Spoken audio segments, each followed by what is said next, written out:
Mga baydian ang mga balita gikan sa Visayas ug sa Mindanao. Adunay mga na-report nga nawala o missing dito sa Cebu capital tungod sa 6.9 nga linog nga nahitabo. Mobalita kanato live gikan dito si Dale Israel. Dale, pila man ni kabuok ang gi-report nga missing? Maingod to Chiki, tulo ka tawo ang gipangita sumala sa Emergency Operations Center dinhi sa Kapitolyo sa Cebu City. Gitaho kini nga nawala sa Bugo City. Samtang nagpabilin sa 73 na ang namatay ug 594 ang naangol. Naibaw-an nga missing tungod sa ilahang paryente gikan sa France nga misulat sa embassy ug sa provincial office sa DILG nga mangayo og tabang nga makit-an sila. Samtang gipahibalo sa IOC nga nibalik na ang supply sa tubig sa San Remigio. Sa Daanbantayan ug Sugod, 90% pa lang ang adunay tubig. Apan sa Bugo City, 60% pa lang ang adunay supply. Samtang sa Midillian, 75% pa ang adunay tubig.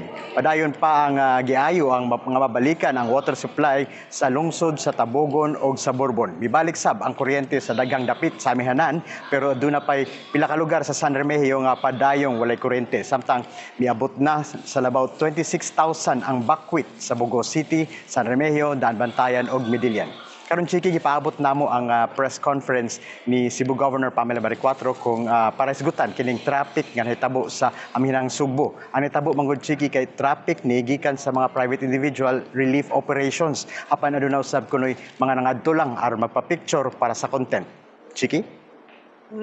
Mayo kay naarang-arang na sad ang sitwasyon din ha. Dale, daghan kayong salamat sa imong report. Dale Israel gikan sa One News Cebu.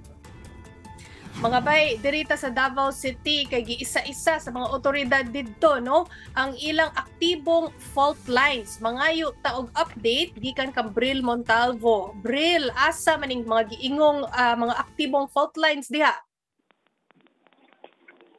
Chiki, karong adlaw gisugdan ang 5 ka adlaw nga walk the fault activities sa DOST FIVOX ug Office of Civil Defense 11 kauban ang Davao LGU.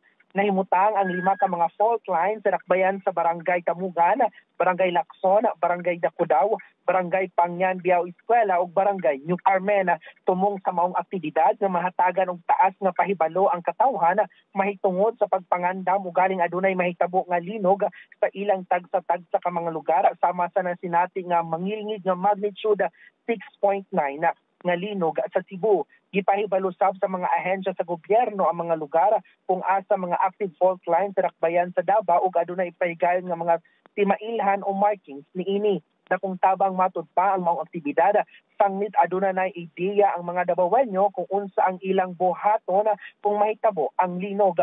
Chiki, gipasidaan sab sa otoridad ang mga residente kung ugaling adunay mahitabo nga linog, dili kalimtan nga mag-duck, cover and hold.